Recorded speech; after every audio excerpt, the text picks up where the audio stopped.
Welcome to the Midlife Truth Bomb Show with Dr. Tayo and WomentorCaz. Now, you know who we are. And if you were watching the last episode, I said to Dr. Tayo, I have something I want to ask her.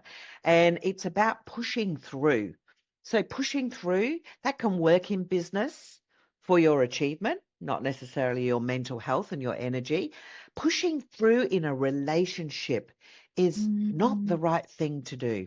Staying in a misaligned relationship, saying, I can handle it, all you're doing is sitting in a whole bunch of red flags, intuition telling you not, but you push through.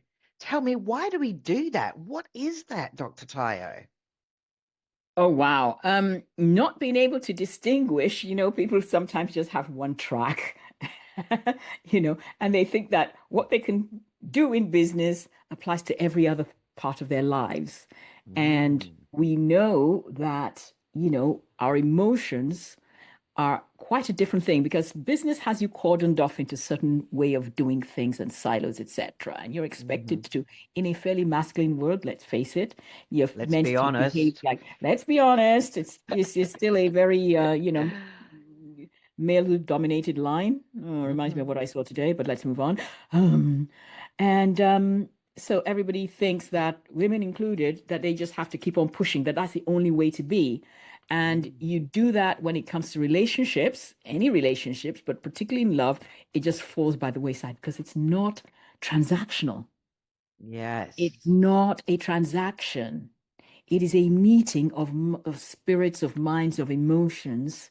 And we know that they can be quite complex before you get to the point of flow. Until you get to the point of flow, there's a bit of experimentation, there's a bit of dance around, there may be a bit of, angst around it. But before you get to flow, and when you're in flow, there is no push in flow.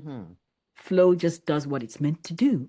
There is no push. Yes. And they say that when you start with what it is that you're looking for, whether it's a goal or whether you're aligning it to the universe, whatever manifestation we're talking about, when things are right, there's a flow.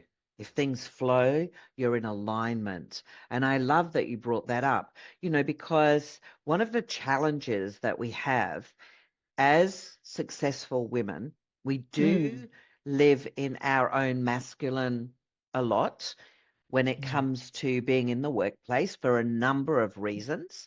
I know that it's my Historical. mine Historical.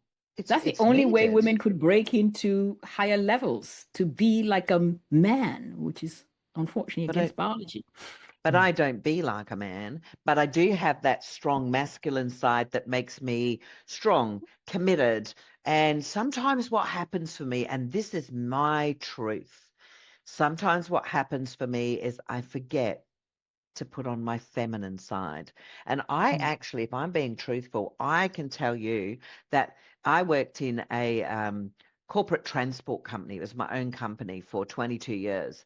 Very, very male driven. And we're talking back when I was like 29. So where I am right now, that would be at least 30 years ago. And so I said that quick enough, I'm sure. So for me, being in that male dominated industry, for me, finding my femininity sometimes was really challenging. And that stopped me from Yeah. really aligning with love. And so I really had to work hard on that to allow my feminine to come out. And that's what happens for a lot of women in business. And they're also afraid that the male they might be sitting in front of or dating or communicating with will be intimidated. So therefore, they change who they are to meet. Yeah. There is nothing worse than changing yourself for somebody else. Nothing worse. No. Whether it's for your boss, for your date, for your spouse, for your whatever, there is nothing worse because it eventually leads to collapse, your collapse. So being able to, um, negotiate. And unfortunately for women, because of the male-dominated world we're in, 29 is pretty young for you to be battling people who are above you and to try and fit in, as it were, to get a seat on the table. You've got to, and it Yeah. goes against most women's nature, but those who have made it have found that in the main they've had to do so. They've done it for so long, they forget Yes. their feminine nature because that's their almost Yes. natural way of being. They've forgotten how to be feminine, how to have their own biology, their own wishes come to the fore because Mm. it's been suppressed for so long and seen as admirable. And if you get anywhere close to asserting your independence, you're called aggressive, you're called arrogant, you're called all kinds of names to put you down. Yeah. And I can imagine what that does to our body. And we are running out of time. But what you talk a lot about is, like that chronic stress pattern. You talk about the stress that these sort of things create on our Mm, bodies. And mm, we're doing that to ourselves, mm, It's that like we talked about, that pushing through, that striving to get there mm, and mm, stay there. But that mm. doesn't work in love. Myself, I have what I call a flirty Friday because my program's Fear to Flirty. And Yeah, flirty has got nothing to do with intimacy, right? It's just to do yeah, with how you show up. yeah. Sometimes I have to put on a hypnosis to take my business hat off and put on my girly hat ready for Flirty Friday. You know, and why not?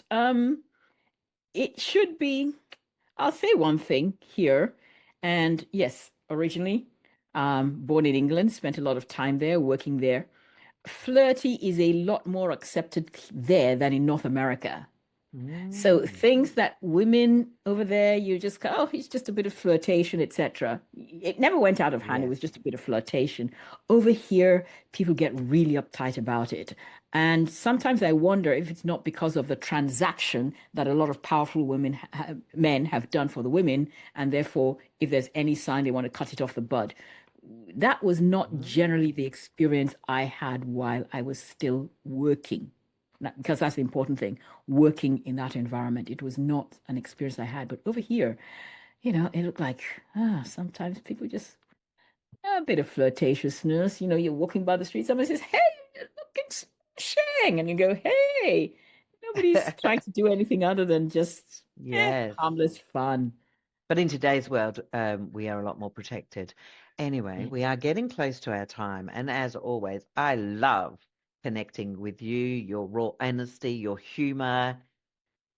Thank you. And I want to tell you guys, you need to subscribe so that you know when our next episode drops. You need to follow, you need to make Yes. comments so it gets around to many more women. And for the Mm. next time, you're going to keep this on your diary. It's going to be about brain fog or intuition, how to tell the difference in Mm. dating. You're going to have to want to wait for that, Ooh. but you prepare for that by subscribing. So see you then.